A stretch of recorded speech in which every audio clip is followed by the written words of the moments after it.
రంగారెడ్డి జిల్లా మహేశ్వరం మండలంలో Chevella BJP MP అభ్యర్థి కొండ విశ్వేశ్వరరెడ్డి ప్రజా ఆశీర్వాద యాత్ర చేపట్టారు. తెలంగాణ రాష్ట్రంలోనూ డబుల్ ఇంజిన్ సర్కార్ రావాలని ఆయన ఆకాంక్షించారు.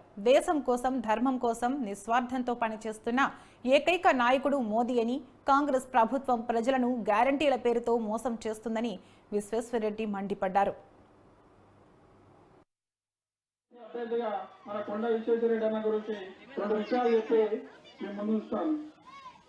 ఇట్లా కింది నుంచి పెట్టాలి, ఇట్లా తిప్పాలి, మళ్ళీ లేపండి, కరెక్ట్ లేపండి, లేకుంటే మనకి కరెంట్ చెప్పదేమో కొంచెం లేపండి అమ్మా.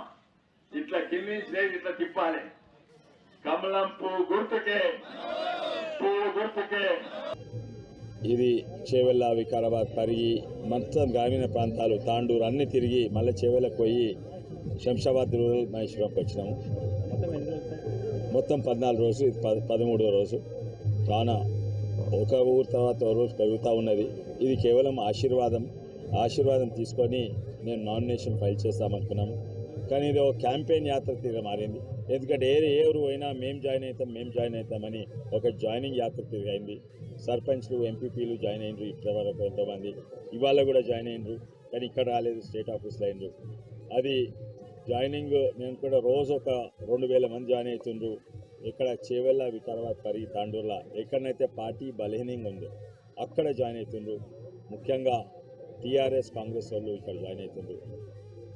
కొన్ని చాలా ఒక గ్రామం నుంచి ఇంకో గ్రామం పోతే మధ్యలో రోడ్ మీద ఆపి మేము అనుకున్నాం చందాలు అడుగుతారు అనుకున్నాం. చందా కాదు, మేము ఈ పార్టీలో జాయిన్ అవుతామని.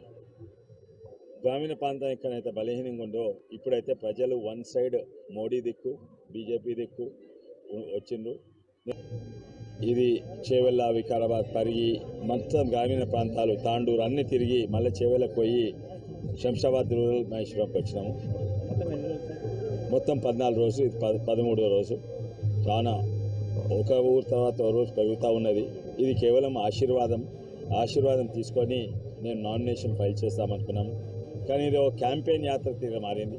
ఎందుకంటే ఏ ఊరు అయినా మేము జాయిన్ అవుతాం.